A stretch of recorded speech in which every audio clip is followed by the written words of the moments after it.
अस्सलाम वालेकुम students, I hope all of you are doing well. Student, आज हम इंशाल्लाह पढ़ते हैं वहदानी तर्ज़ हुकूमत यानी कि यूनिटरी गवर्नमेंट के बारे में।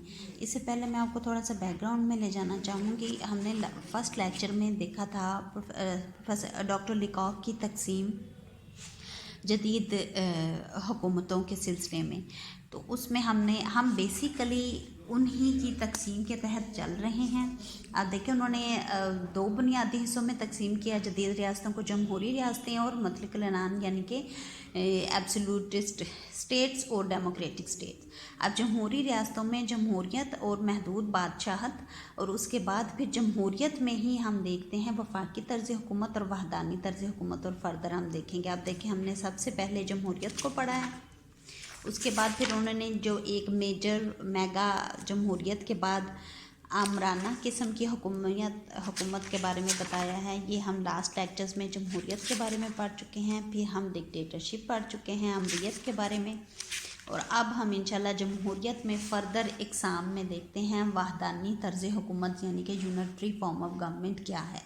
इसके मफ़हूम की तरफ आते हैं। सबसे पहले इस निज़ाम में, ये ऐसा निज़ाम है जिसमें इख्तियारात मरकज़ी हुकूमत के पास होते हैं, इख्तियारात को तकसीम नहीं किया जाता। और इस निज़ाम में हुकूमत के तीनों शोबे यानी कि मुकर्रना, इंतज़ामिया और अदलिया, ये एक ही मरकज़ी तंजीम होती है और एक ही मरकज़ के पास इन तीनों के इख्तियारात होते हैं।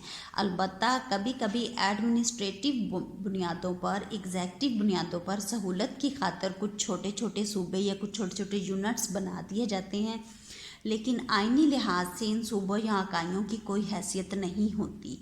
आइनी तौर पर ये वहदानी हुकूमत में हमेशा मरकज़ी हुकूमत के पास ही तमाम इख्तियारात होते हैं। वो जब चाहें ये इन आर्जी तौर पर क्रिएट किए हुए सूबों या यूनिट से इख्तियारात ले लें, और जब चाहें उनमें कमी बेशी कर सकते हैं, टोटल ख़त्म भी कर सकते हैं। बरतानिया सबसे बड़ी एग्जांपल है यूनिटरी फॉर्म ऑफ गवर्नमेंट की, फिर फ्रांस है, इटली है, जापान है। अब देखते हैं हम वहदानी तर्ज़ हुकूमत की करैक्टरिस्टिक्स, खसूसियात। सबसे पहली खसूसियत इसकी ये है कि आला इंतज़ामी इख्तियारात इसमें मरकज़ी हुकूमत के पास होते हैं।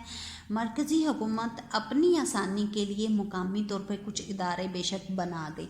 तीसरे नंबर पे देखें, इस निज़ाम में हमेशा तकसीम इख्तियारात का असूलकार फरमान नहीं होता, क्योंकि इसमें तीनों हुकूमत के जो ऑर्गन्स हैं, तीनों शोबे हैं, मुकर्रना, इंतज़ामिया और अदलिया, अलग अलग काम नहीं करते। तीनों के इख्तियारात मरकज़ी हुकूमत के पास होते हैं, इसलिए आइन में सेपरेशन ऑफ पावर यानी कि तकसीम इख्तियारात को वाज़ह करना ज़रूरी नहीं है। चौथी इसकी खुसूसियत देखें, इस निज़ाम में ज़रूरी नहीं है कि कॉन्स्टिट्यूशन हमारे पास रिटन हो और इनफ्लेक्सिबल हो। अनरिटन कॉन्स्टिट्यूशन और पॉलिटिकल प्रैक्टिसेस और पॉलिटिकल कस्टम्स और पॉलिटिकल कल्चर के ज़रिए भी फ़ायदा उठाया जाता है, जैसे कि बरतानिया में मेजॉरिटी कल्चर, उनका जो कॉन्स्टिट्यूशन है उसका पार्ट अनरिटन है। पाँचवें नंबर पे देखें, वहदानी निज़ाम में अदलिया को बरतर हैसियत नहीं होती, जुडिशरी को, क्योंकि तकसीम इख्तियारात का नज़रिया ही मौजूद नहीं है, और तीनों हुकूमत के शोबे, मुकर्रना, इंतज़ामिया, अदलिया अलग अलग काम ही नहीं करते, इसलिए तीनों की आपस में तनाज़ात कम से कम पैदा होते हैं। तीनों मरकज़ी हुकूमत के पास हैं, तो इसलिए अदलिया की वो बरतर हैसियत नहीं होती जो कि वफाकी निज़ाम में अमूमन पाई जाती है। ये 5 वहदानी तर्ज़ हुकूमत की खसूसियात हैं। अब नेक्स्ट हम देखते हैं वहदानी हुकूमत की खूबियाँ, इसके मेरिट्स, इसके फ़ायदे क्या हो सकते हैं। सबसे पहला फ़ायदा देखेंगे, ईज़ी है, ईज़ी टू यूज़ है, ईज़ी टू एग्जीक्यूट है। इस तर्ज़ हुकूमत की तंजीम सादा होती है, एक ही मरकज़ी हुकूमत होती है और तीनों शोबों को एक ही मरकज़ देखता है, तो ज़्यादा पेचीदगी पैदा नहीं होती, और इसकी वजह से इसमें लचक होती है, और ये बदले हुए हालात के तहत अपने आप को तब्दील भी, फ़ैसलों को पॉलिटिकली डिसीजन मेकिंग इस तरह से कर ली जाती है कि ईज़िली मॉडर्न रिक्वायरमेंट्स के मुताबिक मामलात को हल किया जा सके। तीसरे नंबर पे इसकी खूबी देखें कि इसमें ये मजबूत निज़ाम की गारंटी देता है, और इसमें पॉलिसी अमूमन मुस्तकिल होती है, और क्योंकि सूबों का और यूनिट्स का और उनकी हदबंदियों का कोई इस किस्म का कोई भी मसला आइन में भी दर्ज नहीं होता और प्रैक्टिकली भी मौजूद नहीं होता, इसलिए वहदानी हुकूमत داخلی اور خارجی امور میں زیادہ مضبوط اور مستقل پالیسی اختیار کر سکتی ہے۔ یہ چھوٹی ریاستوں کے لیے کافی فائدہ مند پالیسی ثابت ہوتی ہے، ایک مرکز کے لیے چھوٹے ایریا کو کم پاپولیشن کو ڈیل کرنا آسان ہے۔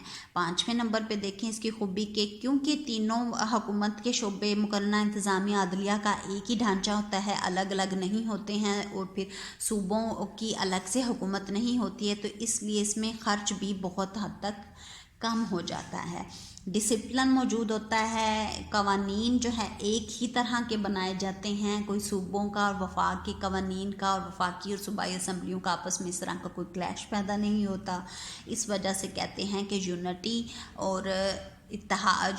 اور ڈسپلن جو ہے وہ کوشش کی مطلب ہم ایکسپیکٹ کر سکتے ہیں، توقع کی جا سکتی ہے کہ وحدانی گورنمنٹس میں زیادہ ہوتی ہیں۔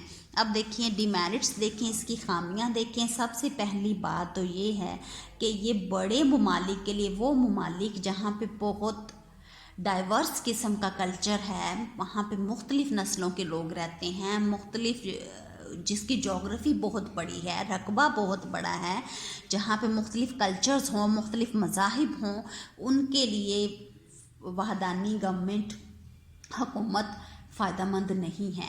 اور دوسری اس کی بہت بڑی خامی یہ ہے کیونکہ مرکزی حکومت کے پاس سارے اختیارات ہوتے ہیں، تو مرکزی حکومت عموماً لوکل لیول کے مسائل پر توجہ نہیں دے پاتی۔ تیسرے نمبر پہ دیکھیں کیونکہ لوکل لیول کے مسائل پہ توجہ نہیں دے پاتی، مرکز ریچ آؤٹ نہیں کر پاتا پبلک کو، تو اس وجہ سے عوام کی پولیٹیکل ٹریننگ ہونے میں بھی کمی رہ جاتی ہے، پولیٹیکل شعور بیدار ہونے میں کمی رہ جاتی ہے۔ آگے دیکھیں پروفیسر گارنر یہ کہتے ہیں کہ وحدانی طرز حکومت مقامی طور پر افراد کی قوت اختراع کو پامال کر دیتی ہے، افراد کی عوامی امور میں دلچسپی زیادہ ہونے کی بجائے کم ہو جاتی ہے۔ اس کے علاوہ مقامی حکومتوں کی قدر و قیمت بھی کم ہو جاتی ہے کیونکہ عوام کے ساتھ مرکز اس طرح سے انگیج نہیں کر پاتا۔